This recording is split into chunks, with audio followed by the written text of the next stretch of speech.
Hello दोस्तों, मैं सरिता अपने चैनल हिंदी ज्ञान में आपका स्वागत करती हूँ। पिछली वीडियो में हमने पार्ट 1 ऊधा में सूरसागर के भ्रमर गीत के पदों का अर्थ जाना था। इस वीडियो में हम उन पदों से संबंधित अभ्यास कार्य को करेंगे। प्रश्न पहला है, गोपियों द्वारा उद्धव को भाग्यवान कहने में क्या व्यंग निहित है? तो इसका उत्तर हुआ कि गोपियों द्वारा उद्धव को भाग्यवान कहने में यह व्यंग है कि उद्धव वास्तव में भाग्यवान न होकर भाग्यहीन है, क्योंकि कृष्ण के साथ रहते हुए भी उनके हृदय में कृष्ण के प्रति प्रेम उत्पन्न नहीं हुआ। जबकि कृष्ण के साथ कोई भी व्यक्ति यदि कुछ समय भी रहे तो वह कृष्णमय हो जाता है, यानी कि उसको कृष्ण से अनुराग या प्रेम हो जाता है। जबकि जो उद्धव है वो इनसे अछूत रह गए, इसलिए उन्होंने भाग्यहीन कहा है, भाग्यवान व्यंग स्वरूप कहा है उनसे। दूसरा प्रश्न है, उद्धव के व्यवहार की तुलना किस किस से की गई है? तो गोपियों ने उद्धव के व्यवहार की तुलना सबसे पहले की है कमल के पत्ते से की है, कि जिस प्रकार से कमल का पत्ता पानी में रहते हुए भी पानी के सतह के ऊपर ही तैरता रहता है, नीचे नहीं जाता है, पानी में डूबता नहीं है, पानी के ऊपर ही रहता है। उसी तरह से जो उद्धव है वो श्री कृष्ण के साथ इतने समय से रह रहे थे, लेकिन उनका श्री कृष्ण का उद्धव पर कोई भी प्रभाव नहीं पड़ा। और उन्होंने उनकी जो दूसरी जो तुलना की है वो पानी के बीच में तेल के गागर से की है। अगर तेल के गागर को पानी के बीच में रखा जाए, पानी में के मतलब छींटों में या पानी के अंदर भी रखा जाएगा तो उस पर पानी की बूंद नहीं ठहरती है, तेल की वजह से उसमें पानी की बूंद नहीं ठहरती है। वैसे ही जो उद्धव हैं कृष्ण के साथ रहते हुए भी उनके प्रेम से बिल्कुल मुक्त हैं, कृष्ण के प्रेम का उन पर कोई भी प्रभाव नहीं पड़ा। और तीसरा, जो गोपियाँ थीं उन्होंने उद्धव के जो योग के उपदेश जो गोपियों को उन्होंने दिया था, योग का उपदेश दिया था, उसको उन्होंने कड़वी ककड़ी कहा है।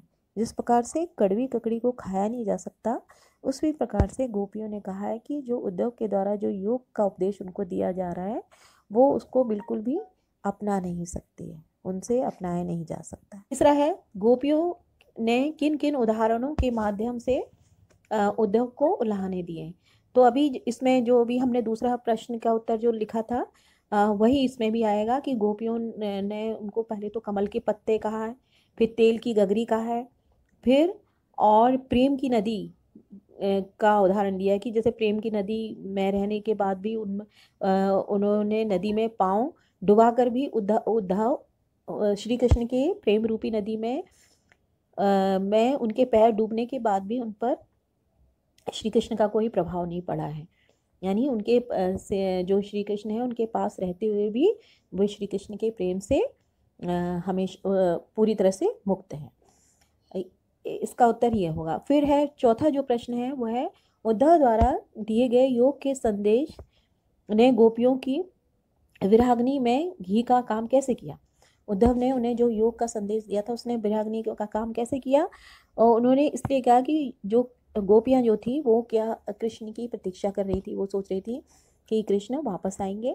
इस वजह से वो कृष्ण के जो जितने भी वो उनको विरह हो रही थी, जो दुख हो रहे थे उस दुख को वो सहन कर रही थी, क्योंकि उनको ये आशा थी कि श्री कृष्ण एक ना एक दिन वापस आएंगे।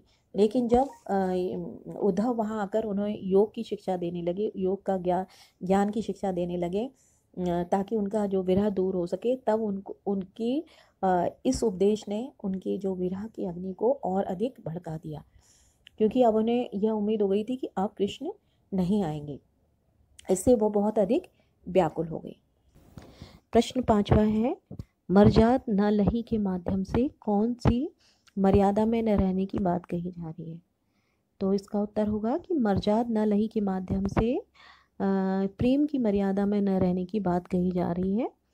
गोपियाँ जब कृष्ण मथुरा चले गए तो वो उनके जाने के बाद वो शांत मन से अपनी उनके जाने का वियोग को सहन कर रही थी, क्योंकि उनको उनके लौटने की उनको प्रतीक्षा थी। वो उनको था कि वे लौट कर आएंगे, तब उनके सारे वियोग दूर हो जाएंगे। लेकिन जब कृष्ण ने उद्धव को गोपियों को योग का संदेश देने के लिए भेजा, तब उन्हें लगा कि अब कृष्ण नहीं आएंगे और उन्होंने प्रेम की मर्यादा को तोड़ा है। उन्होंने प्रेम के बदले प्रेम का प्रतिदान नहीं किया है, और जो उन्होंने वापस लौट कर आने का वादा किया था वो भी उन्होंने नहीं निभाया है। तो इस के मर्यादा न लही के माध्यम से प्रेम की मर्यादा में न रहने की बात कही गई है। अगला प्रश्न जो है वो है, कृष्ण के प्रति अपने अनन्य प्रेम को गोपियाँ किस प्रकार अभिव्यक्त करती हैं? तो गोपियाँ कहती हैं कि हमें रात में, दिन में, सोते समय या कहीं भी हम जब रहते हैं, या उठते समय, सोते समय, बैठते समय, हमेशा हम कृष्ण का नाम ही रटते रहते हैं। हमारे मन में कृष्ण के अलावा कोई दूसरा है ही नहीं। उन्होंने अपनी चींटी से और एक हरिल जो पक्षी की लकड़ी से अपना उदाहरण दिया। उन्होंने कहा, खुद को चींटी बताया और कृष्ण को गुड़ बताया। उन्होंने कहा जिस प्रकार से गुड़ की तरफ चींटियाँ आकर्षित होती है, उसी तरह से वे भी कृष्ण के प्रति आकर्षित हैं। और दूसरा, उन्होंने हरिल की लकड़ी है। हरिल एक पक्षी है जो कि अपनी एक लकड़ी को हमेशा अपने पंजे पर दबाए रहता है। और इस तरह से उन्होंने अपनी तुलना करके श्री कृष्ण के प्रति अपने प्रेम को बताया है। और दूसरा, उन्होंने कहा कि जो उपदेश दे रहे थे वो उनको, तो उन्होंने कहा कि हमें ज्ञान का उपदेश देने की ज़रूरत नहीं है। आप ज्ञान का उपदेश उन्हें दीजिए जिनका मन चंचल है।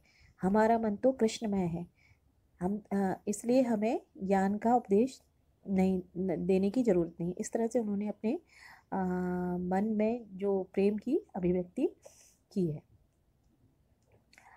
फिर इसके बाद जो प्रश्न है कि गोपियों ने उद्धव के योग की शिक्षा कैसे लोगों को देने की बात कही है। अभी जैसे कि अभी मैंने पिछले प्रश्न में बताया था कि गोपियों ने कहा कि हमारा मन तो एकाग्र है।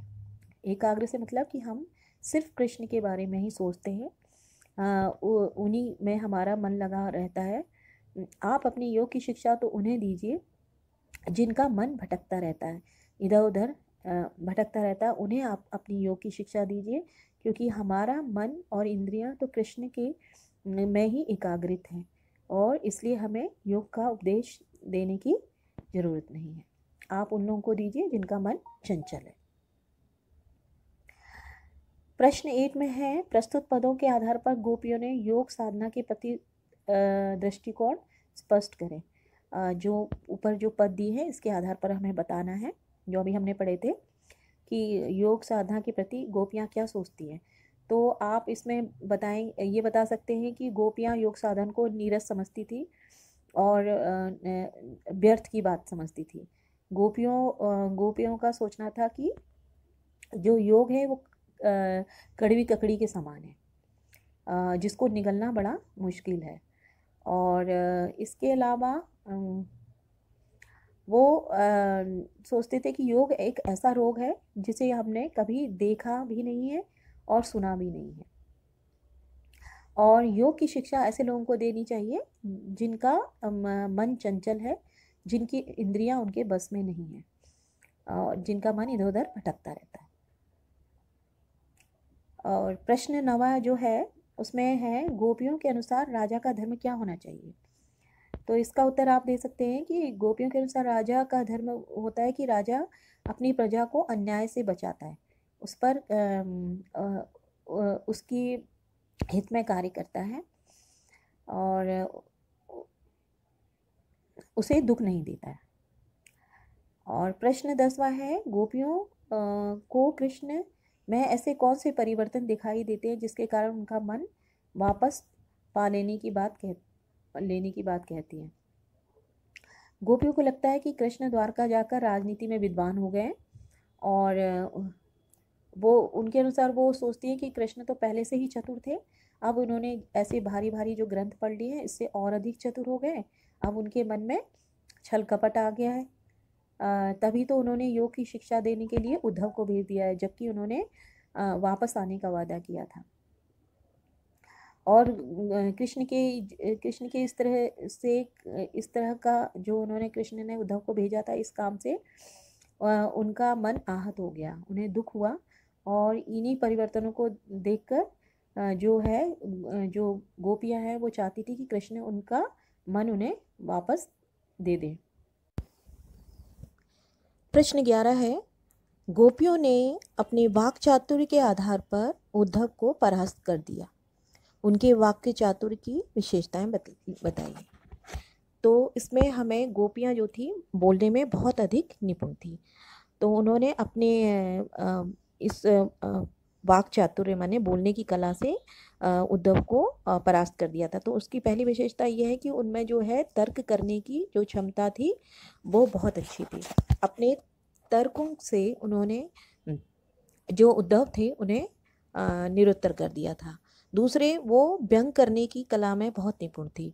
अपने व्यंगों के माध्यम से, व्यंगों के द्वारा उन्होंने जो कृष्ण को और उद्धव को चुप करा, मतलब बोला कि जो इतने विद्वान थे, उद्धव जी जो इतने विद्वान थे, उनको उन्होंने अपने व्यंगों के माध्यम से और अपने तर्कों के माध्यम से निरुत्तर कर दिया कि वो गोपियों के आगे कुछ बोल ना सके।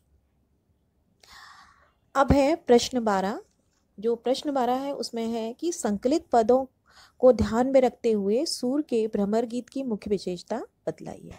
ये जो पीछे आपने जो पद पढ़े थे इनके आधार पर जो सूरदास जी के ने जो भ्रमर गीत की जो विशेषता है वो है, उसमें सबसे पहले है कि इसमें जो गोपियों की भावनाएं का मनोवैज्ञानिक चित्रण हुआ है। गोपियों के मन में कृष्ण के प्रति क्या भाव थे और उसका उन पर क्या असर हो रहा था, उसका उन्होंने मनोवैज्ञानिक चित्रण किया है।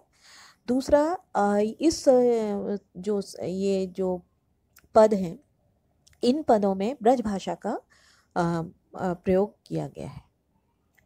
और जो तीसरा इसमें ये हम लिख सकते हैं कि जो भ्रमर गीत है इसमें ज्ञान मार्ग की अपेक्षा प्रेम मार्ग पर अधिक महत्व दिया गया है।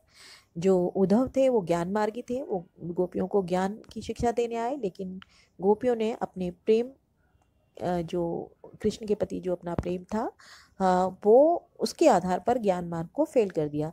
तो इसमें भ्रमर गीत में ज्ञान मार्ग की अपेक्षा प्रेम मार्ग को अधिक महत्व दिया गया है।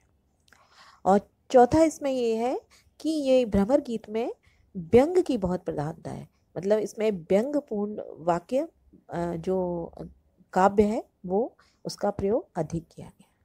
और तीसरा हम इसमें पांचवा इसमें हम ये भी लिख सकते हैं कि इसमें निर्गुण भक्ति की अपेक्षा सगुण भक्ति पर अधिक बल दिया गया है। निर्गुण में जैसे ज्ञान मार्ग जो है वो निर्गुण भक्ति के अंतर्गत आता है और जो प्रेम मार्ग है वो सगुण के अंतर्गत आता है, क्योंकि गोपियां जो थी कृष्ण से प्रेम करती थी। कृष्ण एक सगुण रूप, साकार रूप थे, और जो उद्धव थे उनको वो ज्ञान का उपदेश देने आए थे, जिनको गोपियों ने नकार दिया।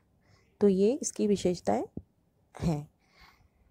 तो आज का हमारा ये वीडियो यहीं समाप्त होता है। आपको उम्मीद है आपको ये जानकारी उपयोगी लगी होगी।